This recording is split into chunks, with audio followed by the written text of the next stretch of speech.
இதே red palm பீவில் சிம்டம்னு நான் நினைக்கிறேன்ப்பா. Okay, ஏன்னா ரெட் பாம் பீவில் சிம்டம் பார்த்தீங்கன்னா யங் ட்ரீஸில் வரும். ஓகே, யங் ட்ரீஸு ஒரு பர்டிகுலர் ஸ்பாட்லேருந்து தான் சாப் ஊஸ் அவுட் ஆகும். ட்ரங்க் ஃபுல்லாக ஊஸ் அவுட் ஆகாது. இப்போ ட்ரங்க் ஃபுல்லாக கொஞ்சம் கொஞ்சமாக ட்ராப்லெட்ஸாக ஊஸ் அவுட் ஆகிடுச்சின்னு வச்சுக்கோ, அது வந்து basal stem rot Thanjavur wilt BSR. Okay, அதுக்கு இதுக்கும் இல்லை வித்தியாசம். First point, sap oozing out from particular spot more fluid will come. அது ட்ரங்க் ஃபுல்லாக இருக்கும், கொஞ்சம் கொஞ்சமாக வரும். இட் வில் அப்படியே டார்க் ஆகிடும். அப்புறம் ட்ரங்க் ஃபுல்லாக இருக்கும். அந்த இன்சிடென்ட்ஸ் வந்து பார்த்திங்கன்னா டிசீஸ் இன்சிடென்ட்ஸ் வந்து இட் கிளைம்ஸ் அப், கீழே இருந்து மேல் நோக்கி போகும். ஒரு 5 அடி 6 அடிக்கு மேலே பேசல் ஸ்டெம் ராட் சிம்டம் போச்சுன்னா மரம் ஃபுல்லாக ஒன்றுமே பண்ண முடியாது. ஃபுல்லாக அதுக்குள்ளே உள்ள எல்லாமே போல் ஆகிடும். தட்டினாலே தம்னு சத்தம் கேட்கும். இதுலேயுமே கொஞ்சம் ஆரம்பிச்சிருக்கு. இதை நம்ம உள்ளே எடுத்து பார்க்கலாம், என்ன இருக்குதா என்னன்னு பார்க்கலாம். But this is the typical symptom of red palm weevil. And the difference between BSR and is, we will be able to now. தெரியுமா? ஓகே, இது என்ன மாதிரி சுச்சுவேஷனில் ரெட் பாம் பீவில் டேமேஜ் வரும்னு பார்த்தீங்கன்னா, ஒன்று ஏஜுக்கு 5 to 7 years ஓல்டு ட்ரீஸ் வரத்துக்கு வாய்ப்பு இருக்குது. ஓகே, அல்லது ஏஜ் ட்ரீ, வயசான ட்ரீயில் கொஞ்சம் ஒரு 20 years 15 yearsல மெக்கானிக்கல் இன்ஜுரி ஏதாவது டேமேஜ் உழுகும் பொழுது, நீங்கள் வந்து தோட்டத்தில் வந்து தென்னந்தோப்பில் வந்து உழுகும்போது பார்த்தீங்கன்னா சைடில் அப்படியே சிறையை விட்டுட்டு போயிட்டுன்னு வச்சுங்க, அந்த மாதிரி சுச்சுவேஷன்லேயும் டெஃபினட்டாக வந்து எக்லேயிங் பண்ணி உள்ளே போகிறதுக்கு வாய்ப்பு இருக்குது. அடுத்து யங் ட்ரீஸில் மேலே க்ரௌன் வழியாகவும் போகிறதுக்கு வாய்ப்பு இருக்குது. க்ரௌன் வழியாக எப்படி போக முடியும், என்ன மாதிரி டேமேஜில் அந்த லீஃபில் க்ரௌனில் டேமேஜ் வரும் அப்படின்னு பார்த்தீங்கன்னா, rhinoceros beetle damage predisposes the trees for red palm weevil damage. ஏன்னா ரைனோசரஸ் பீட்டில் வந்து இலையோட பேஸை கடிக்குது. பிட்டியோல் ஓட்டை போட்டு தான் பக்கத்தில் ஃப்ரண்ட்டுக்கு போகும். சென்ட்ரல் லீஃப் அந்த ஃப்ரான்ஸுக்கு போகிறது எப்படி பார்த்தீங்கன்னா, அது பக்கவாட்டில் இருக்கக்கூடிய இலையோட அடி பேஸை குடஞ்சிட்டு ரவுண்டாக தெரியும், அதை கடிச்சு தான் உள்ளே போய் அதையும் கடிக்கும். ஸோ அப்போ tissue damage has happened. Tissue damage happen ஆனோன்னா red palm weevil it will be attracted, it will lay the egg. இல்லை எக்லே பண்ணோன்னா it will go in to the crown. Okay, crown ஃப்ரீக்வெண்ட்டாக கொஞ்சம் பாப்புலேஷன் நிறையா க்ரப்ஸு எக்லே இருந்து போச்சுன்னா crown அப்படியே வெளியே வராது, சோக்காயிரும். க்ரௌனே சம்டைம்ஸ் இட் வில் அப்படியே சாஞ்சிடும், அல்லது இலையெல்லாம் பருத்து போயிடும், அப்படியே உட்காந்துரும். Right, this is the symptom. Right, so இதுக்கு வந்து மேனேஜ்மெண்ட்டு நம்ம ரெட் பாம் பீவில்லாம் இப்போ வந்து ஃபெரமோன் ட்ராப்பு இதெல்லாம் நம்ம டிஸ்கஸ் பண்ணுவோம். அதனால் நம்ம வந்து ஒரு தோட்டத்தில் ரெட் பாம் பீவில் இன்சிடென்ட்ஸை மேனேஜ் பண்ணணுன்னா, first you have to right that you have to manage the incidence of rhinoceros beetle. அது ரொம்ப ரொம்ப முக்கியம். க்ரௌனை வந்து சுத்தமாக வச்சுக்கணும். ஓகே, இப்போ எங்கெங்கே சுத்தம் இல்லைன்னா ப்ராபப்ளி டெஃபினட்டாக ரெட் பாம் பீவில் இது ரைனோசரஸ் டேமேஜ் வரும், இதுவும் இன்சூரன்ஸ் இருக்கும். அந்த மாதிரி சிஸ்டமேட்டிக்கலி வில் ஸ்டடி. அப்புறம் வந்து ஃபெரமோன் வைக்கலாம். அப்புறம் வந்து ஈவன் வந்து முன்னாடிலாம் என்ன பண்ணாங்கன்னா செல்ஃபாஸ் டேப்லெட்ஸ் போடுவாங்க, நல்லா குடஞ்சி எடுத்துகிட்டு. செல்ஃபாஸ் டேப்லெட்ஸ் வந்து when it comes in contact with moisture, அது வந்து உங்களுக்கு பாஸ்பைன் கேஸ் வரும், உள்ளே இருக்க க்ரப்பு செத்து போயிடும். அதனால் இம்மீடியட்டாக அடைச்சிடணும். சிமெண்டெல்லாம் கலவை வச்சுக்கிட்டு இதை நல்லா ஓட்டை போட்டு குடஞ்சி எடுத்துகிட்டு உள்ளே வந்து அதை க்ளீன் பண்ணி விட்டு உள்ளே செல்ஃபாஸ் டேப்லெட்டை போட்டு சிமெண்ட்டை வச்சு மூடிடணும். நல்லா மூடினா தான் உள்ளே அந்த fumes it will kill the grubs. Or else you can do the root feeding.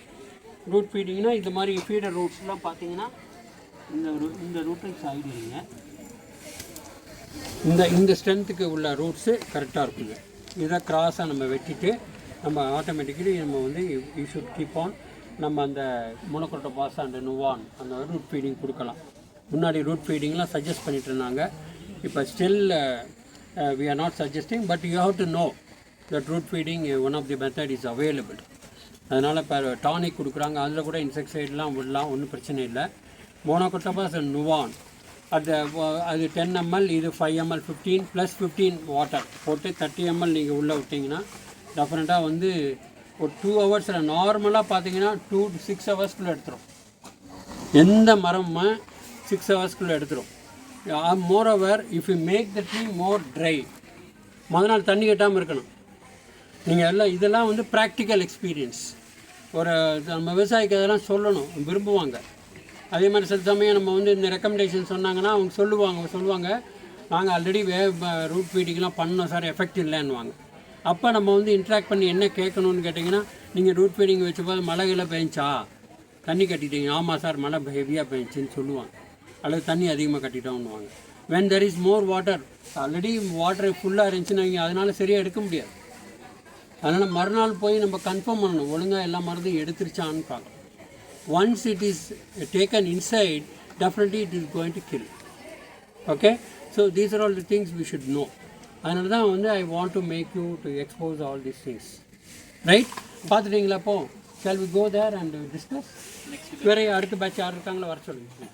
நீங்கள் இப்போ நீங்கள் சிம்டம் பார்த்தீங்க, I have just shown the symptom of red palm beetle damage, wherein from a particular spot there is oozing of sap. Okay, and the sap, the quantity of sap that is secreted coming out in the case of basal stem rot. Basal stem rot na trunk முழுக்க சுற்றி வீர எல்லா இடத்துலையும் வரும். It rises up. Disease symptom, it goes upwards. கீழே இருந்து அந்த சாப் வரும், அடுத்து கொஞ்ச நாள் கழித்து அடுத்து மேலே வரும், இப்படியே மேலே போகும். when it goes up, the tree will die and எதுக்கும் யூஸ் இல்லாமல் ஆகிடும், கீழெல்லாம் வேரெல்லாம் இல்லாமல் ஆகிடும். இப்போ red palm weevil damage symptom பார்த்துட்டீங்க, சரியா? இந்த எந்த மாதிரி சுச்சுவேஷனில் இந்த ரெட் பாம் பீவில் டேமேஜ் வரும் அப்படின்னு பார்த்தீங்கன்னா, ஃபஸ்ட்டு வந்து பார்த்தீங்கன்னா ஏஜ் ஆஃப் த ட்ரீ. நீங்கள் ஒரு தோட்டத்துக்கு போகிறீங்க, விவசாய தோட்டத்துக்கு போகிறீங்க, ரெட் பாம் பீவில் டேமேஜ் இருக்குதான்னு கன்ஃபார்ம் பண்ணும்போது, அல்லது ஃபோனில் பேசுகிறாரு அவர் ரெட் பாம் பீவில் டேமேஜ்னா, ஃபஸ்ட்டு யூ ஷுட் ஆஸ்க் அது எவ்வளோ நாள் ஆச்சு அதெல்லாம் கேட்கணும். கேட்டிங்கன்னா ஃபஸ்ட்டு வந்து யங் பிளான்டேஷனாக இருந்துச்சுன்னா possibility is more, red palm weevil damage possibility is more. ஏன்னு கேட்டிங்கன்னா, தோப்பை வந்து ஒரு தோப்பை வெட்டிக்கிட்டு மரங்கள்லாம் கிடக்கும், புதுசாக நட்டிருப்பாங்க, ஒரு 5 வருஷம் 6 வருஷம் 7 வருஷத்து மரமெல்லாம் highly susceptible for the red palm beetle damage, as the tissue is very soft tissue. It can able to lay the eggs and the grubs can enter inside. Okay, that is one thing. Second one, முன்னாடிலாம் என்னென்னா, முன்னாடி நாங்கள் படிக்கிற சமயத்தில் என்ன சொல்லுவாங்களா, ட்ரங்கில் மாத்திரம்தான் damage வரும் அப்படின்னு தான் நாங்கள்லாம் படித்தோம்.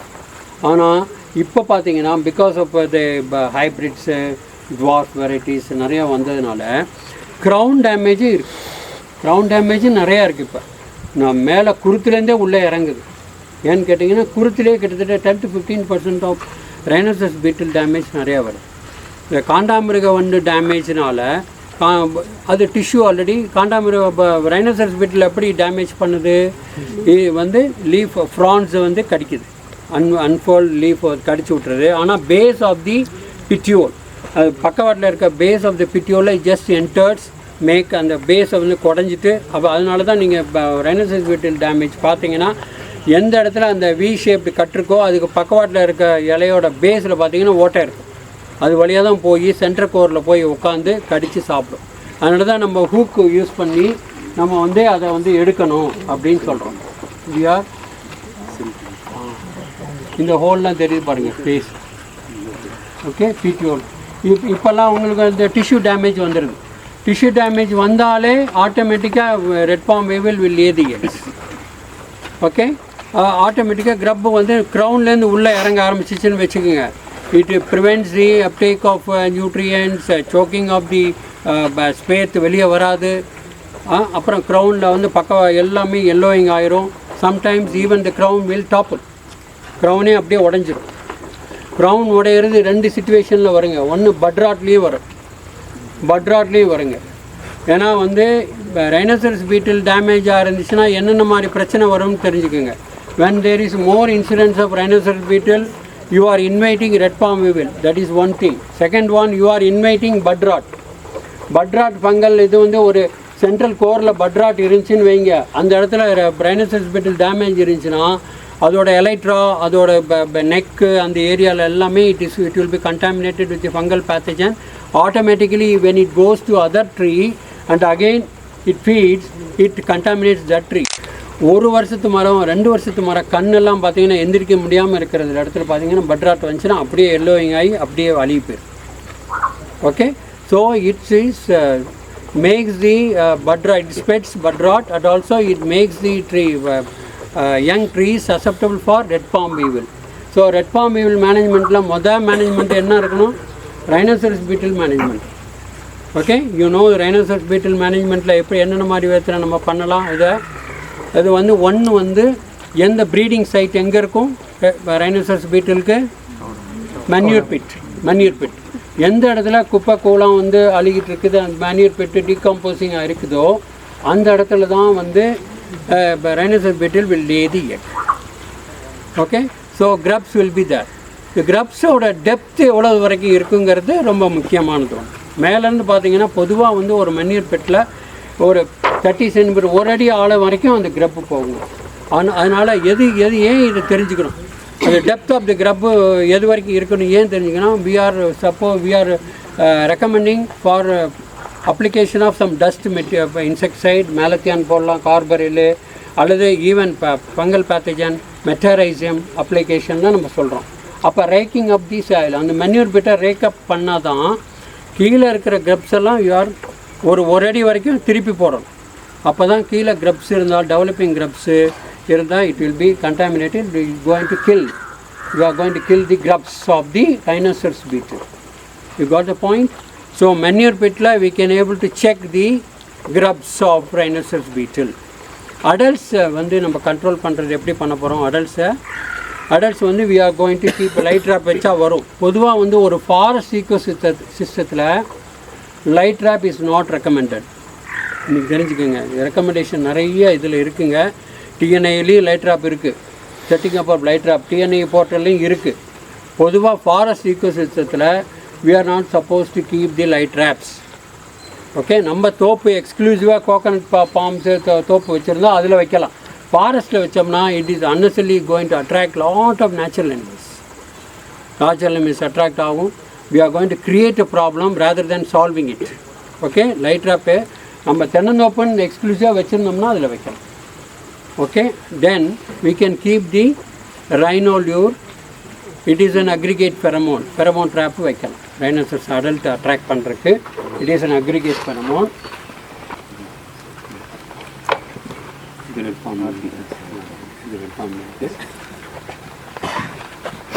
ரைனோசரஸ் ரைனோ லியூர்னு இருக்குங்க, இது ரெட் பாம் பீலுக்குள்ளது. I will tell this. அதில் வந்து பார்த்தீங்கன்னா ரெட் பாம் பீவில் வந்து இது is an aggregate pheromone. Both male and female are attracted to that. It's an aggregate ஃபெரமோன்கிறதுனால அக்ரிகேஷனுக்காக ரெண்டு பேரும் மேலும் வரும் ஃபீமேலும் வரும். ஸோ அந்த விதத்தில் we are able to check the population. But erection of this rhino lure in a plantation, coconut garden is important. எப்படின்னு கேட்டிங்கன்னா, பிளைண்டாக ஒரு இடத்துல எடுத்தோடனே பிளைண்டாக ரெக்கமெண்டேஷன் பண்ணக்கூடாது. இப்போ நம்ம வந்து கவர்மெண்ட் ஆஃபீஸ்லேயோ இல்லை பார்த்தீங்கன்னா எடுத்தோடனே நீ இப்போ ஃபெரமோன் ட்ராப் வைங்கன்னு சொல்லக்கூடாது. You should know the situation of the farmer. எவ்வளோ தோப்பு வச்சுருக்காரு, எவ்வளோ ஏரியா வச்சுருக்காரு, பக்கத்துலலாம் தென்னந்தோப்பு இருக்குதா இல்லையா எல்லாம் தெரிஞ்சுக்கணும். பக்கத்தில் எல்லாம் தென்னந்தோப்பு நிறையா இருந்து நிறைய extent of land 10 acre 20 acre வச்சுருந்தாரு, நீங்களும் ஒரு 5 ஏக்கர் வச்சுருந்தீங்கன்னா வைக்கலாம். இல்லை நீங்கள் வந்து 1-2 ஏக்கர் வச்சுருக்கீங்க, பக்கத்தில் நிறையா வச்சுருக்காங்கன்னா நம்ம ரீதிங்க் பண்ணணும். Because you are going to attract the rhinoceros beetle from the neighbouring plantation. Neighbouring கார்டன்லேருந்து வந்துடும். இது வந்து ஃபார்மர்ஸ் ப்ராக்டிக்கலாக நிறைய டைம் நான் எங்கள்கிட்டலாம் டிஸ்கஸ் பண்ணியிருக்காங்க. சார் வச்ச இடத்துல தான் அதிகமாக வருது. That is true. அதனால் you should analyse the situation of the farmers, how much is having. இப்போ அட்ஜசன்ட்டில் வந்து நிறைய பிளான்டேஷன் கோகனட் பிளான்டேஷன்லாம் இருக்கா அப்படின்னு தெரிஞ்சுக்கிட்டு you should recommend. Okay, so for adult management பார்த்தீங்கன்னா ஒன்று வந்து mechanical killing of the beetle using the hook. அதை நம்ம ஹூக் வச்சுருந்தோம். இது ஆக்சுவலாக வந்து ஒரு கம்பியில் பண்ணியிருக்காங்க. இதை விட நல்ல கெட்டியான இருக்கணும். இது இது 1/2 இன்ச்சு எல்லாம் ஒரு சென்டிமீட்டராவது நல்ல திக்னஸில் இருக்கணுங்க அந்த கம்பி. கீழே வந்து இந்த மாதிரி அந்த சிங்கிள் ஸ்பைக் மாதிரி இருக்கணும். அப்போ தான் உள்ளே போயிட்டு எடுக்கும்போது அந்த அடல்ட்டை குத்தி எடுத்துகிட்டு வரும். ஓகே, பார்த்தீங்களா, ஒரு ஸ்பைன் சிங்கிள் ரிவர்ஸாக இருக்கும். இப்படி தான் நம்ம வந்து இந்த ஹூக் வச்சு mechanical killing of beetle is we are doing it. Again pheromone வச்சு we are attracting the beetles.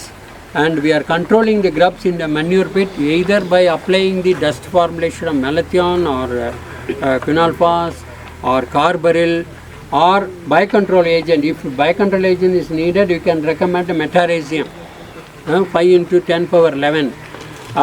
Metarhizium வந்து நீங்கள் லிக்விடாக இருந்தாலும் சரி சாலிடாக இருந்தாலும் சரி நீங்கள் மென்யூர் பிட்டில் போட்டு ரேக்கப் பண்ணிங்கன்னா you are going to contaminate the this is liquid. இது மெட்டாரிசம் பார்த்தீங்கன்னா you can use 250 ml of this metarhizium and remaining 750 ml of water mix பண்ணி மென்யூர் பிட்லனா நீங்கள் தெளித்து விட்டு ரேக்கப் பண்ணி விட்டிங்கன்னா grubs will be able to check the grubs. Fine. So for managing the rhinoceros beetle, we are doing mechanical hooking for adult killing, attracting the adults using pheromone trap, right, or light trap if it is permissible that area. Then in manure pits we are killing the grubs using metarhizium or dust formulation of carbaryl, methyl parathion, malathion dust எல்லாம் போட்டு ரேக்கப் பண்ணி விட்டுருங்க. சரியா? அடுத்தது for adult repelling, we are not killing. We can use some methods like naphthalene balls. The naphthalene balls வந்து பார்த்தீங்கன்னா நீங்கள் this is there are two types of naphthalene balls இதில் இருக்குங்க. இதில் வந்து 3.5 கிராம் இதை விட பெருசாக இருக்கிறது 6.5 கிராம்ஸ் naphthalene balls இருக்குது. இது ரெண்டையுமே எய்தர் வந்து நீங்கள் நார்மலாக வந்து ஒரு naphthalene பால்ஸை சிங்கிளாக அப்படியே போட்டோம்னு வச்சுங்க, இது வந்து ஹைலி வால்டைல் இல்லையா, சப்ளைம் உடனே எவாப்ரேட் ஆகி போயிடும். அப்படி நார்மலாக இப்படி வைக்கும்போது பார்த்தீங்கன்னா இதோட லைஃப் எவ்வளோ நாள் வரும்னு எதிர்பார்க்குறீங்க? 15 days, 15 நாள் தான் இருக்கும், 15 நாள் இருக்கும். அதே இது if you are able to put it in a small sachet, சின்ன சின்ன பையில் போட்டு, ஓகே, சின்ன பையில் போட்டு சின்னதாக சீல் பண்ணிடலாம். இது 4 பக்கம் போட்டு சின்ன சின்ன பையில் போட்டு சீல் பண்ணிவிட்டு யூ புட் பின் ஹோல்ஸ், இந்த பக்கம் ஒரு 25, இந்த பக்கம் 25 பின் ஹோல்ஸ் போட்டு 4 பக்கம் அடைச்சிட்டு 4 பேக்கெட்டில் போட்டிங்கன்னா it is we are able to retain it for 2.5 months. ஓகே, இது வந்து ஒரு மரத்துக்கு 4 பண்ணணுங்க. 4 சென்டர் வேர்லில் ஒன்று, அடுத்து இருக்கக்கூடிய லீஃப் ஆக்சில்ஸ் இருக்கு இல்லையா, ஸோ அட்ஜசன்ட் லீஃப் ஆக்சில்ஸ் 3 இதில் ஒவ்வொன்று வைக்கணும். வச்சிங்கன்னா அந்த ஸ்மெல்லுக்கு தி rhinoceros beetle won't come and settle. rhinoceros beetle எப்படி சாப்பிடுது, ஆக்டிவிட்டி எப்படி இருக்குதுன்னு பார்த்தீங்கன்னா ஈவினிங் டைத்தில் it is able to identify good trees வந்து செட்டில் ஆகி உட்காந்துக்கும். உட்காந்து பக்கவாட்டில் அந்த லீஃப் பிட்டியோவில் குடஞ்சி உள்ளே போய் பார்த்து சென்ட்ரல் கோருக்கு போய் மெதுவாக நைட்டு சாப்பிடும். ஈவினிங் இட் வில் செலக்ட் சாப்பிடும். அப்போ சென்ட்ரல் வேலில் பாலித்தீன்ஸ் அந்த naphthalene பால் ஸ்மெல் வருது. அப்புறம் லீஃப் ஆக்சில்ஸ் 3 இதுலேயும் வைக்கிறோம். So automatically it will repel the adult by which we are able to control the damage. Okay, so ரெப்பலிங்க்கு ஒரு ஸ்ட்ராட்டஜி, கில்லிங்க்கு ஒரு ஸ்ட்ராட்டஜி, கில்லிங் தி கிரப்ஸுக்கு ஒரு strategy. This will make the management more it will be good for you. அப்படி தான் நீங்கள் plan பண்ணி மனசில் வச்சுக்கணும். நீங்கள் எழுதும்போது மறந்து போயிடுவீங்க. இதே instead of naphthalene balls also we have போரேட்னு ஒரு திம்மட் போரேட் கிரானியூல்ஸ் இருக்குது. அது 2 grams. அது பயங்கரமாக ஸ்மெல்லு வரும். அதையும் எடுத்து இதே மாதிரி சின்ன பாலித்தீன் சாஷியில் உள்ளே போட்டு பின் ஹோல்ஸ் போட்டு சீல் பண்ணி வச்சுட்டிங்கன்னா நடுவில் 3 பக்கவாட்டில் வச்சுட்டிங்கன்னா இட் வில் ரிப்பல். அந்த ஸ்மெல் இருந்துக்கிட்டே இருக்கும். கிட்டத்தட்ட ஒரு 3 months in 3 months you have to change. அது பர்டிகுலர்லி எர்லியர் நியூ பிளான்டேஷன் இருக்குது பார்த்தீங்களா, 1 year 2 year டேமேஜ் உள்ள இது பிளான்டிங், நியூ பிளான்டிங், கோகனட் பிளான்டிங்கில் அவசியம் rhinoceros beetle வரும். ஃப்ரீக்வெண்ட் டேமேஜ் இருந்துச்சுன்னா மரமே அந்த செடியே அந்த சீட்லிங்கே பட்டு போயிடும். அதுக்கு டெஃபினட்டாக இதை நீங்கள் பண்ணணும். சரியா? So now we have able to check the rhinoceros beetle. Then we will now come to red palm beetle. Red palm weevil பார்த்தீங்கன்னா அந்த லைஃப் சைக்கிளு, அந்த டூரேஷன் அதெல்லாம் நான் வந்து சொல்லலை. அது வந்து நிறையா உங்களுக்கு தெரியும். Longevity is important. பொதுவாக பீட்டில் இதெல்லாம் வந்து ஆர் ஸ்ட்ராட்டஜிக்காக கே ஸ்ட்ராட்டஜிக் இன்செக்ட்ஸான்னு பார்த்தோம்னா இது leave the reproductive ability is less, longevity is more. எங்கெங்கே வந்து ரீப்ரொடக்டிவ் எபிலிட்டி ஹையாக இருந்துச்சுன்னா லாங்கிவிட்டி கம்மியாக இருக்கும். ஏஃபிட் பார்த்தீங்கன்னா நிறையா உங்களுக்கு ஃப்ரீ 15 நாளில் ஒரு ஜென்ரேஷன் முடிச்சிடும். It will multiply quickly within a short period of time, whereas it cannot live for more days.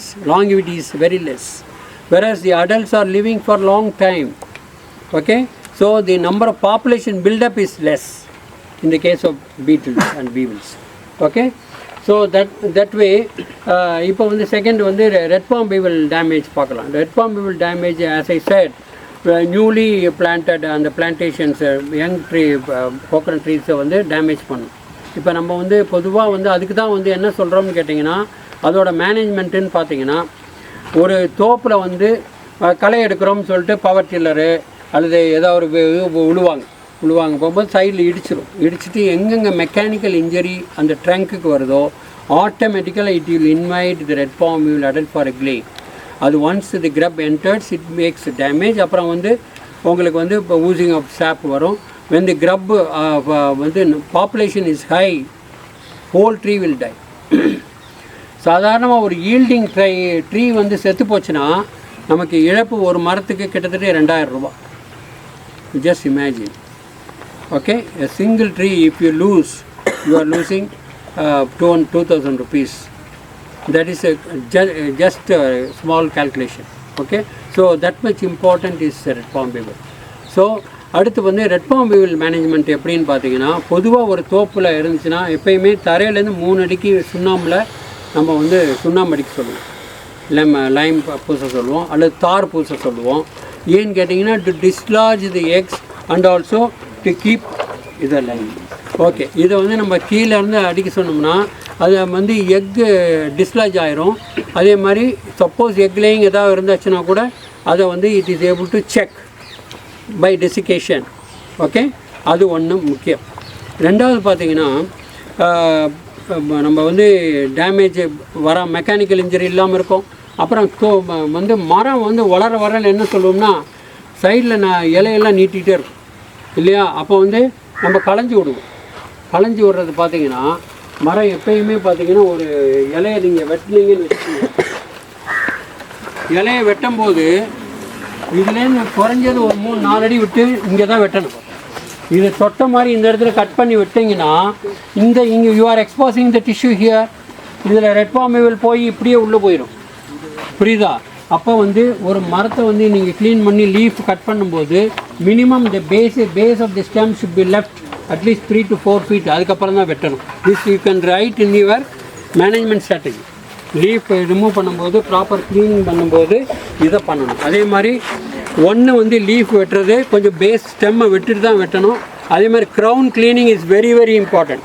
க்ரௌனை சரியாக க்ளீன் பண்ணாமல் இருந்தீங்கன்னா ஈவன் வந்து I have collected rhinoceros grubs from the crown. அந்த லெவலுக்கு அடர்த்தியாக க்ளீன் பண்ணாமல் வச்சுருந்துருக்காங்க. அங்கேயே மேலே அந்த கழிவெல்லாம் விழுந்து மலைகளில் ஈரமாக இருந்து போய் அதுவே ஒரு மன்யூர் பெட்டு மாதிரி மேலே இருக்குது. அதில் வந்து முட்டை வச்சு ரைனோசரஸ் grubே இருந்துச்சு. we have collected. So that much serious the crown cleaning. So crown cleaning இந்த மாதிரி லீஃப் எடுக்கிறது மெக்கானிக்கல் இன்ஜுரி அது ஒன்று ரைட்டு. அதுக்கு அடுத்தது ப்ரொஃபைலாட்டிக்காக என்ன பண்ணுறோன்னா லைம் வந்து பூசுகிறோம். தரையிலேருந்து 3 அடிக்கு தாரோ இல்லை லைம் பூசுகிறோம். அதுக்கு அடுத்தது இப்போ ரைனோசரஸ் பீட்டிலுக்கான ரெட் பாம் வீவலுக்கு மேனேஜ்மெண்ட் என்ன பண்ணலாம் அப்படின்னு கேட்டிங்கன்னா, எர்லியர் டேஸ் என்ன பண்ணாங்கன்னா ஆகர் இருக்கும். ஆகர்னால் வந்து இந்த ஓட்ட போடுறோம்ல, இந்த ட்ரில்லர் வச்சுருக்கோம்ல, ட்ரில்லர் வச்சுருக்கிறதுலே கொஞ்சம் பெரிய ஹேண்டிலோட ஒரு 1 inch திக்னஸ் ராடில் ஓரத்தில் அதே மாதிரி ட்ரில் கொடுத்துருப்பாங்க. அதை வச்சு நம்ம ட்ரங்க்கில் டேமேஜ் பண்ணி அந்த ட்ரங்க்கில் we are going to put insecticide Nuvan plus monocrotophos and Nuvan. இது 2 இருக்குங்க. DDVP and we are recommending 10 ml of monocrotophos. Okay, 10 ml plus 10 ml இதில் போட்டிருக்காங்க டிஎன்ஏயில். The best effective thing is 10 ml of monocrotophos plus 5 ml of nuvan. It is a highly fumigation, it is active and fumigation effect is very high in this nuvan. அதனால் nuvan சேர்க்கறது definitely it will be more effective. இது சிஸ்டமிக்குங்க மோனோக்ரோட்டோபாஸு. நுவானுக்கு வந்து பார்த்திங்கன்னா fumigation effect, ஃபியூமிகண்ட் effect. அதனால் வந்து நீங்கள் டெஃபினட்டாக வந்து இதையும் சேர்த்திங்கன்னா இது ஒரு 5 ml. So 15 ml plus 15 ml water, 30 ml total அந்த மருந்து கலவை இல்லையா. அதை பாலித்தீன் ஸ்மால் பேக்கில் நீங்கள் வந்து நல்ல ரூட்டை ஐடென்டிஃபை பண்ணி போடலாம். அப்படி இல்லைன்னா ட்ரங்க்கில் வந்து ஆகர் வச்சு குடஞ்சி எடுத்துகிட்டு கீழ் நோக்கி யூ ஷுட் பி டவுன்வர்ட் ட்ரங்க்கில் வந்து you have to make a hole up to say 1.5 inch depth. அதில் வந்து அப்சார்பன் காட்டன் வந்து நான் அப்சார்பன் காட்டன் இருக்குது, அப்சார்பன் காட்டன் உள்ளே வந்து பேக் பண்ணிவிட்டு if you just put this with ink filler 30 ml உள்ளே போட்டுட்டு திருப்பி சீல் பண்ணிடணும். Either cement and along with COC copper oxide chloride or tar and copper oxide போட்டு சீல் பண்ணிட்டீங்கன்னா அது வந்து it will be the centre. மோனோகாட்டில் திஸ் சிஸ்டமிக் இன்செக்டைட் ரெண்டுமே சிஸ்டமிக் தான், இட் வில் ஒர்க். எப்படி சொல்லுங்கள், பேஸ் என்ன, டைகாட்டுக்கு இதுக்கு என்ன வித்தியாசம்? டைகாட்டில் இதை வந்து கொடுத்தா அது எடுக்க முடியாது. ஆனால் மோனோகாட்டில் நம்ம ட்ரங்க்லேயே உள்ளே ஊற்றலாம் இன்செக்டைட், வாட்டரை இதையும் மிக்ஸ் பண்ணி ட்ரங்க்குள்ளே தான் ஊற்றுறோம். இப்போ பஞ்சு வச்சு we are putting the insecticide inside the trunk. In the case of coconut is a monocot or dicot? மோனோகாட்டில் எப்படி ஒர்க் ஆகுது அது சொல்லுங்கள் பார்ப்போம். மோனோகாட்டில் தி வாஸ்குலர் பண்டில்ஸ் கேள்விப்பட்டிருக்கீங்களா? ஜைலம், ஃப்ளோயம், அதெல்லாம் வந்து எப்படி இருக்கும்? ஆர்கனைஸ்டாக இருக்குமா, டிஸ்ட்ரிபியூட்டடாக இருக்குமா? டிஸ்ட்ரிபியூட்டடாக இருக்கும். மோனோகாட்டில் வந்து பார்த்தீங்கன்னா எங்கே வேணால் இருக்கும். அதனால் absorption and translocation is very easy in monocot. That's why it is successful. That cannot be followed in dicot. Okay, you got the point. அதனால தான் ரூட் ஃபீடிங்கும் நல்லா ஒர்க் அவுட் ஆகுது. ரூட் ஆகும். ரூட் ஃபீடிங்கும் பண்ணலாம். ரூட் ஃபீடிங்கில் வந்து பார்த்தீங்கன்னா ட்ரங்க்கில் இருந்துங்க, சென்டர் ட்ரங்க்கில் இருந்து 3 அடி தள்ளி, ட்ரங்க்கிலேருந்து 3 அடி தள்ளி தான் உங்களுக்கு கீழே ஒரு 1/2 அடி ஆழம் 3/4 அடி ஆழத்துக்குள்ள பார்த்தீங்கன்னா தான் ஃபீடர் ரூட்ஸ் நிறையா இருக்கும். மரத்தை தொட்ட மாதிரி இருக்க ரூட் எல்லாமே prop roots. It supports, it gives anchorage to the trees. It is not actually the feeder roots. It's a prop root which supports the trees. Whereas feeder roots are 3 feet away from the trunk. அதனால் அதில் கீழே குழி தோண்டி அதில் நீங்கள் வந்து ஒரு நல்ல வேர் எடுத்து அதை வந்து நீங்கள் கிராஸ் செக்ஷன் பண்ணிவிட்டு if you just put that same mixture 15 ml insecticide mixture 15 ml water போட்டு டைப் பண்ணிட்டீங்கன்னா as I said 6 hours maximum எடுத்துரும். 6 hours எடுக்கலைன்னா நம்ம ரூட்டில் ஏதாவது டேமேஜ் இருக்கலாம், மேலே உடஞ்சிருக்கலாம், அல்லது அது வந்து டிசீஸ்டாக இருக்கலாம். அதனால் நம்ம அப்டேக் இல்லாமல் இருக்கலாம், வேறு ரூட்டை மாற்றி வைக்கலாம். Okay, that is possible. Okay, அது வந்து 6 hours. If you make the tree more ஆக்டிவ்னா அதை ட்ரையாக நீங்கள் அதை வந்து தண்ணி தாகம் வைக்கிற மாதிரி, தண்ணி தாகமாக இருந்தால் நிறையா தண்ணி குடிப்போம்ல, அதே மாதிரி மரத்துக்கு தண்ணி கட்டாமல் வச்சிடணும். 2-3 நாள் தண்ணி கட்டக்கூடாது. இதெல்லாம் நான் ஃபார்மர்ஸ் ஆங்கிளில் நான் சொல்லிக்கிட்டு இருக்கேன் உங்களுக்கு. ஓகே, இப்போ வச்சுருந்தீங்கன்னா அது வந்து it requires more water. So when you keep immediately it will take 6 மணி நேரத்தில் ஈஸியாக எடுத்துரும். மேக்ஸிமம் 24 hours டைம் கொடுங்க. 24 hours கழித்து போய் பாருங்கள். ஒழுங்காக அப்சர்வ் ஆகிருந்தால் அவர் root is good, everything is good, it has taken inside. Once the chemical has entered the trunk, what it shows, our chemical has entered the system. இதே இது தரையில் எடுத்து கலைச்சி நம்ம ஊற்றலாம், இதே இது நம்ம நிலத்துலேயே ஊற்றலாம், வேறு சுற்றி ஊற்றலாம். எவ்வளோ பர்சன்டேஜ் எடுத்துச்சு, எவ்வளோ ட்ரான்ஸ்ஃபர் ஆச்சு என்ன தெரியும் நமக்கு. ஆனால் இதில் we are sure that is entered the system. Okay, so that is the advantage of giving the root feeding or trunk injection. We are sure that we are putting the chemical inside. Okay, அதுக்கு அடுத்தது வந்து இது வந்து இன்செக்டைட் use பண்ணுறாங்க. சில ஏற்கனவே என்ன use பண்ணாங்கன்னா செல்ஃபாஸ் டேப்லெட்ஸ் யூஸ் பண்ணாங்க. இந்த அலுமினியம் பாஸ்பைட் இது யூஸ் பண்ணாங்க. இதில் aluminium phosphite when it reacts with the moisture H2O, phosphine gas will come, it is going to kill the grubs inside. ஆனால் சீலிங் பக்காவாக இருக்கணும். இதில் சீலிங் வந்து கேப் இருக்கக்கூடாது, வெடிச்சிடும். உள்ளே போய் சரியாக அரைக்குறையாக வெடிச்சிங்கன்னா அந்த ப்ரெஷர் தாங்காமல் அந்த கேஸ் எல்லாம் வெளியே வந்துடும், டப்புன்னு வெடித்து வெளியே வந்துடும். அதனால் நல்ல சிமெண்ட் வச்சு சீல் பண்ணிங்கன்னா, உள்ளே டேப்லெட் போட்டு சீல் பண்ணிங்கன்னா தான் ஃபுல்லாக எஃபெக்டிவாக இருக்கும். ஸோ இது ஒரு மெத்தட் ஃபாலோ பண்ணாங்க. இப்போ நம்ம we are not recommending this. Okay, we are recommending mainly இப்போ வந்து ஃபெரமோன் தான் யூஸ் பண்ணுறோம். Rhinoceros management we are repelling. Root feeding கூட ஏதாவது தேவைப்பட்ட மரங்களுக்கு மாத்திரம் தான் பண்ணுறோம். ஓகே, இதில் ரூட் ஃபீடிங்கில் முக்கியமாக மெயினாக ஒரு காஷன் இருக்குது. எப்படின்னு கேட்டிங்கன்னா, மோனோகோட்டோபாஸ் ஒன்று ஓனோம், நம்ம it's systemic insecticide we are going to ரூட்டில் ஃபீட் பண்ணுறோம். அப்போ அவங்க வந்து அந்த தென்னை காய் பறிக்கிறதுல இளநீரில் வருமா அப்படிங்கிறதுக்காக வெயிட்டிங் பீரியட் இஸ் 45 days. அது அவசியம் நீங்கள் எழுதணும். when your question has come you have to write 45 days waiting period is a must அப்படின்னு நீங்கள் எழுதணும். ஏன்னு கேட்டிங்கன்னா, இன்செக்டைடு கொடுத்துட்டிங்கன்னா 45 நாள் காய் பறிக்கக்கூடாது, இளநீ வெட்டக்கூடாது, காய் பறிக்கக்கூடாது, எதுவும் பறிக்கூடாது. ஹார்வெஸ்ட் பண்ணிவிட்டு வேரில் மருந்து கட்டணும். மருந்து கட்டினதுக்கப்புறம் 45 நாள் கழித்து காய் பறிக்கணும். சரியா? இதுக்கு நடுவில் காய் விழுந்துட்டால் என்ன பண்ணணும்? பாசிபிலிட்டிஸ் தான். 30 நாள் கழித்து காய் ஏதோ 1-2 விழுகுது, மழையில் காற்றுல அடித்து விழுகுது, எடுத்து வச்சிடணும். 45 நாள் கழித்து தான் யூஸ் பண்ணணும்.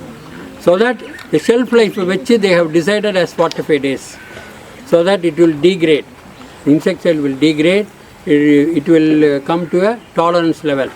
நம்ம below tolerance level வருதில்ல, அந்த லெவலுக்கு வரும். அதனால் this is the way we have to do it. Okay, so we will try to pull out அதில் ஏதாவது grub இருக்கான்னு பார்ப்போம். root feeding we will try to learn. Fine. Any doubts? Any doubts? Even for red palm evil also now they are trying with growth regulatorsலாம் test பண்ணிகிட்டு இருக்காங்க. ஏன்னா இந்த க்ரப்பு நம்ம இன்ஸ்டெட் ஆஃப் கெமிக்கல் உள்ளே விடுறதுக்கு பதிலாக நம்ம ஐஜிஆர் கூட விடலாம்.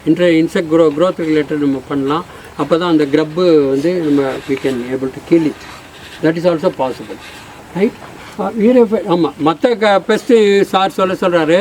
ஈரியோஃபைடு mite is also a serious problem. Aceria guerreronis. Okay, guerreronis it is an invasive pest தான் அது. அது வந்து இந்த சொரிக்காய் விழுகுதில்ல, சொரிக்காய் விழுகுதுன்னு சொல்லுவாங்க காய். அப்புறம் வந்து காயை வந்து வெட்டும் போது, காய் எடுக்கும்போது விவசாயிகள் பார்த்தீங்கன்னா ரிஜெக்ட்ஸ் நிறைய தள்ளிடுவோம். விவசாயிக்கு வந்து பார்க்காம இது எல்லாமே அவன் அப்படியே ரிஜெக்ட் தள்ளிடுவோம். பார்த்தீங்கன்னா நிறைய % போயிடும். கிட்டத்தட்ட 20% 30% ரிஜெக்ட் பண்ணி விட்டுருவோம். ஒழுங்காக நம்ம ஃபாலோ பண்ணி ஒழுங்காக ஃபெர்டிலைசர் ரெக்கமெண்டேஷன் பண்ணி நம்ம பிளான்ட்டை நம்ம கோகனட் மெயின்டைன் பண்ணோம்னா the rejects have been we can reduce the rejects 5% கொண்டு வந்துடலாம். அது மேஜர் ரெக்கமெண்டேஷன் பார்த்தீங்கன்னா, ஒழுங்காக தலைச்சத்து, மணிச்சத்து, சாம்பல் சத்து போடணும். ஒரு கோகனட் பிளான்டேஷன் 3 yearsக்கு மேலே இருக்க பிளான்டேஷனில் வந்து ரெக்கமெண்டட் டோஸ் என்னன்னு கேட்டிங்கன்னா, urea 1.3 kg, super phosphate 2 kilo super phosphate, potash வந்து ஈரியோஃபைட் மைட் இருந்தால் 3.5 kg, normal recommendation 2 kg. So potash, NPK மூணுமே ரெக்கமெண்டட் டோஸு ஒரே டயத்தில் போட முடியாது. It can be applied in 2 splits or 3 splits based on the rainfall. எல்லாமே நீங்கள் வெயில் இந்த பக்கம் வந்துடுறேன்ப்பா, எல்லாம் வெயிலில் இருந்துட்டு இப்போ நீங்கள் அப்புறம் போய் சொல்லுவீங்க வந்து வெயிலில் நிற்க வச்சுட்டாரே எனக்கு கஷ்டமாக. டைரக்ஷன் இப்படி பார்த்துக்கணும், இந்த பக்கம் அந்த பக்கம். Okay, so nutrient you can apply as 2 splits or 3 splits based on the monsoon rains. எப்பயுமே உரம் வச்சிங்கன்னா தண்ணி கட்டுறது ரொம்ப ரொம்ப முக்கியம். தென்னை மரத்துக்கு தண்ணி எவ்வளவு தேவைப்படும்னு நினைக்கிறீங்க? வெறும் மெயின்டெனன்ஸுக்கு ஒரு லெவலுங்க. நார்மலாக per day normal requirement of coconut water requirement is 100 liters per day per palm. 100 litre தண்ணி தேவைப்படும். நான் நார்மல் ரெக்கமெண்டேஷன் சொல்லிக்கிட்டு இருக்கேன். சம்மரில் 150 லிட்டர் வரைக்கும் போகும். மழையில் வேணால் மழை காலத்தில் குறைச்சிக்கலாம். இது வந்து மஸ்ட்டு. இல்லை 50 லிட்டர் 20 லிட்டர் 30 லிட்டர்னு போட்டு பண்ணால் we can keep the tree green without nuts. ஒரு நார்மல் கோகனட் ஈல்டிங் ஒரு பிளான்டேஷன் எல்லாம் மெயின்டைன் பண்ணுறாங்க அப்படின்னா, நார்மலாக ஆவரேஜாக வரக்கூடியது ஒரு மரத்துக்கு சராசரியாக ஒரு வருஷத்துக்கு 100 nuts வரணும், 100 காய் வரணுங்க. சராசரியாக சொல்கிறேன். நல்லா மெயின்டைன் பண்ணார், ஒழுங்காக மருந்து அடித்து நல்லா உரம் வச்சு பண்ணார்னா 150 காய் சர்வசாதாரணமாக எடுப்பார். You will get per tree. ஒரு ஏக்கருக்கு எத்தனை மரம்? 70 to 75, 70. அப்போ பார்த்தீங்கன்னா எவ்வளோ காய் வருதுன்னு பார்த்துக்கணும். இது வந்து பார்த்தீங்கன்னா நார்மலாக நீங்கள் ஃபெர்டிலைசர் நம்ம சொன்ன மாதிரி 1.3 kg urea, 2 kg super, 2 kg potash or urea feed na 3.5 kg potash plus magnesium sulfate, calcium sulfate, the gypsum போடணும், gypsum and magnesium sulfate you have to apply 500 grams, gypsum வந்து 1 கிலோ போடணும். அதுக்கப்புறம் boron or borax 50 grams தான் 50 grams you have to apply. All this thing you have to apply in addition to that coconut tonic. இதெல்லாம் போட்டு ஒழுங்காக maintain பண்ணிட்டு இருந்தீங்கன்னா 2 splits 3 splitsல போட்டிங்கன்னா ஈஸியாக வரும், ஈஸியாக will get 100 nuts. Okay, automatically your tree will be more healthy to resist the occurrence of this thing, red palm weevil. இந்த red palm weevil பற்றி 1-2 சொல்லிடுறேன். இப்போ male female difference. Male red palm weevil பார்த்தீங்கன்னா மேலில் snout பெருசாக இருக்கும் with tuft hairs. Okay, red palm weevil male snout பெருசாக இருக்கும் with hairs, tuft hairs will be there. Then second note பார்த்தீங்கன்னா எந்த டயத்தில் வந்து அதிகமாக வந்து அதை டேமேஜ் பண்ணுதுன்னா night 12 o'clock to morning 6 o'clock, that damage time. எந்த சீசனில் இன்சிடென்ட்ஸ் அதிகமாக இருக்குன்னா செப்டம்பர் அக்டோபர் நவம்பரில் ஸ்லோலி இட் ஸ்டார்ட்ஸ். அதுதான் வந்து damaging period, seasonal period. Okay, இது வந்து எந்த ஹைட்டில் இப்போ ஃபெரமோன்லாம் கட்டுறோம், எந்த ஹைட்டில் கட்டினா நல்லா கேட்கும். நான் வந்து 1998 I did the work on the pheromones of both rhinoceros beetle and red palm beetle. I did some work. Sime Derbane சொல்லிட்டு மலேசியன் கம்பெனி தான் ஃபஸ்ட்டு வந்தாங்க. இப்போ பிசிஐ பண்ணுறாங்க, பேரிக்ஸ் பண்ணுறாங்க, நிறைய பேர் பண்ணிகிட்ருக்காங்க. They are doing. அது பார்த்திங்கன்னா நமக்கு வந்து எந்த டைம்ங்கிறது ரொம்ப முக்கியம். அப்போ தான் கலெக்ஷன் ஒன்ஸ் இன் அ வே. இப்போ வந்து இதை வந்து அக்ரிகேட் ஃபெரமோன்ஸ் சொன்னேன். Along with that food baits கொஞ்சம் வைக்கலாம்.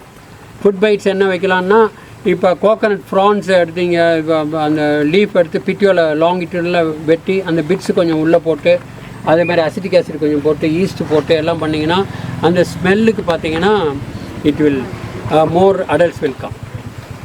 இப்போ இத்தேல் எஸ்டேட் ஸ்மெல்லு பார்த்துருக்கீங்களா? கெமிக்கலில் போய் கெமிஸ்ட்ரியில் இத்தேல் எஸ்டேட் ஸ்மெல்லு பாருங்கள், ஃப்ரூட்டி ஸ்மெல் வரும். ஓகே, அதனால் பைனாப்பிள் ஃப்ரூட்ஸு அல்லது ஷுகர்கெயின் ஜூஸு இதெல்லாம் போட்டிங்கன்னா இட் வில் டீகம்போஸ் ஆகும்போது அந்த ஸ்மெல் வரும்போது automatically it attract more. So pheromone, aggregate pheromone plus food baits will attract more adults. That you can write. அதே மாதிரி இப்போ நான் சொன்ன மாதிரி இந்த கிரப்ஸு உள்ளே நம்ம ட்ரில் பண்ணி உள்ளே கெமிக்கல் போடுறோம், அல்லது க்ரோத் ஐஜிஆர் போடலாம். ஈவன் வந்து EPN entomopathogenic nematodes we can use. Heterorhabditis, அதை நம்ம ஸ்டைனர் நீமா அதெல்லாம் பார்த்தீங்கன்னா அது மாய்ஸ்சர் எங்கே இருக்கோ அங்கே இருக்கும். அப்போ நம்ம மரத்துக்கு உள்ளே நம்ம வந்து எப்படி மாய்ஸ்சர் இருக்கும், தண்ணி எடுக்குது மரங்கள், அதனால் வந்து டெஃபினட்டாக அதில் நம்ம இன்ஜெக்ட் பண்ணோம்னா there is possibility that it is going to infest the existing grubs inside. Possibility is there. By control நீங்கள் போகணும்னு நினச்சிங்கன்னா, ஆர்கானிக்காக போகணும்னு நினச்சிங்கன்னா, so there is a way, possibility is there. So with this ஏதாவது உங்களுக்கு புரிஞ்சிச்சா? will be able to write this about the symptoms, damage, management. தெரியுமா? Shall we do something there? Root ஃபீடிங்கும் அந்த ஒரு ட்ரங்க் எடுத்து பண்ணி பார்க்கலாம், என்ன லெவலில் டேமேஜ் இருக்குன்னு பார்க்கலாம். ஓகேவா? Right, thank you.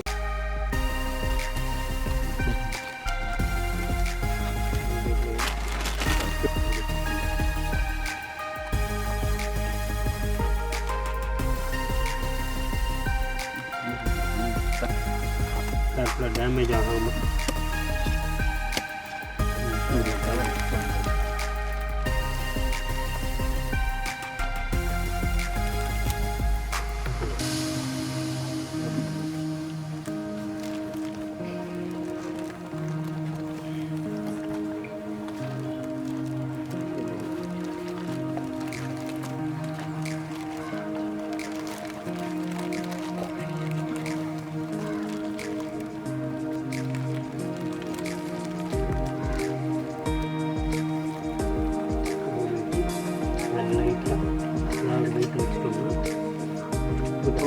சின்ன கட்டி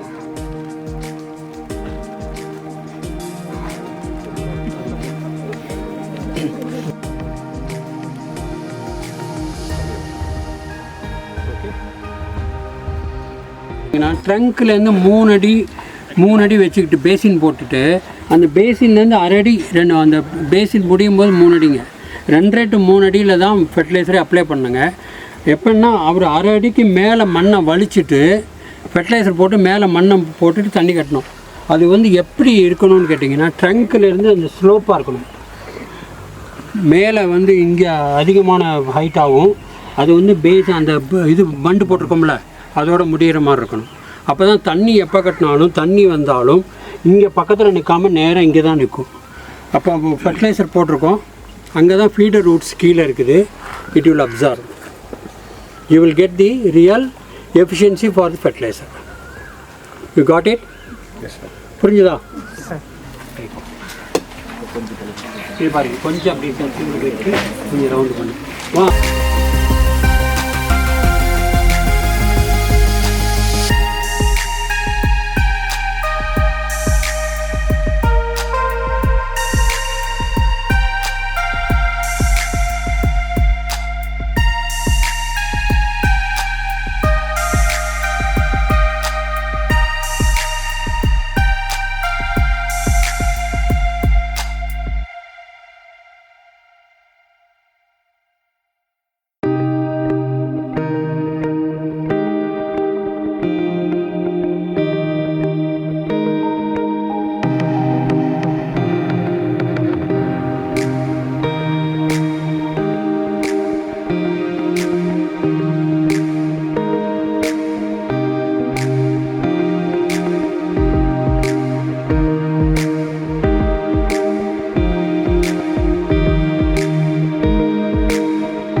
சுண்ணாம்பு வந்து அப்ளை பண்ணி இல்லை, சுண்ணாம்பு தரையிலேருந்து 3 அடிக்கு அடிக்கணும் எப்பயும். அது general recommendation ப்ரொஃபைலாக்டிக்.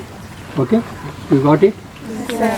This way of tried, still it can be done in more perfection.